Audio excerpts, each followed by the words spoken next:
Bo'ldi-da endi baraka topkur, ish yuzasidan gaplashganman. Men sizdan buni kutmagandim. Kutmasang borib otingnikida yasha, tushundingmi?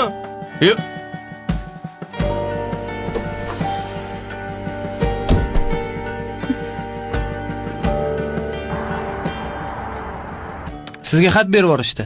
Menga? Ha, kenayimdan ekan.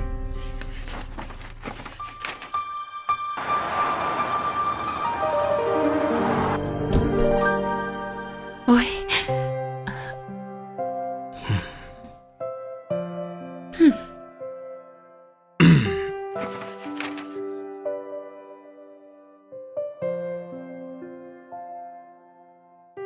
Assalomu alaykum. Va alaykum assalom. Bo'larkan-u, shunaqa kutib olsa. Voy.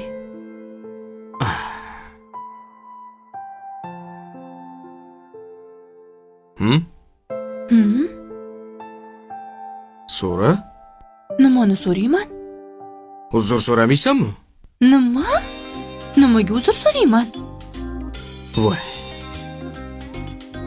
Ishxonamga xat jo'natibsan-u? Voqli keling, shirinlik bilan mehmon qilaman debsan. Mana keldim. Xolasang o'qib beraman. Adasi, ertalabki ishim uchun uzr. Ozgina qizishib ketdim. Bugun kelsangiz kechqurun shirinlik bilan mehmon qilaman. Voy, xatni men emas, siz menga yozgansiz-ku? Gul tortlari bilan. Nima? Assalomu alaykum. Va alaykum assalom. Bularni xo'jayingiz berib yubordi-da.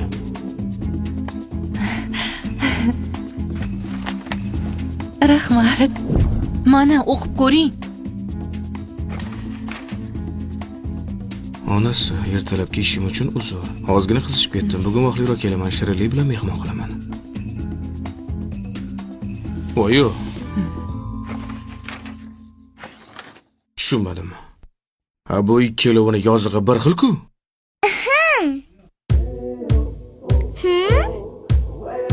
Bo'ldim, boshqa ko'rishmaysizlarmi? Mengachi eng zo'r tortingizdan bering. Xo'p. Mana, endi buni nima qilamiz? Yana bitta iltimosim bor. Ana, ikkinchi xatda ham yozib bo'ldim. Nima qilish kerak endi buni? Endi buni Xo'sh. bitta gul olasizda 7-qavatga olib chiqib berasiz. Bo'pti. Hali gap yo'da ekan. O'zicha uzrni bir-birimizdan emas, ikkalamiz bir bo'lib qizimizdan so'rashimiz kerak. Yo'q, kerak emas. Nega? 4 yillik. Keladi. Yes!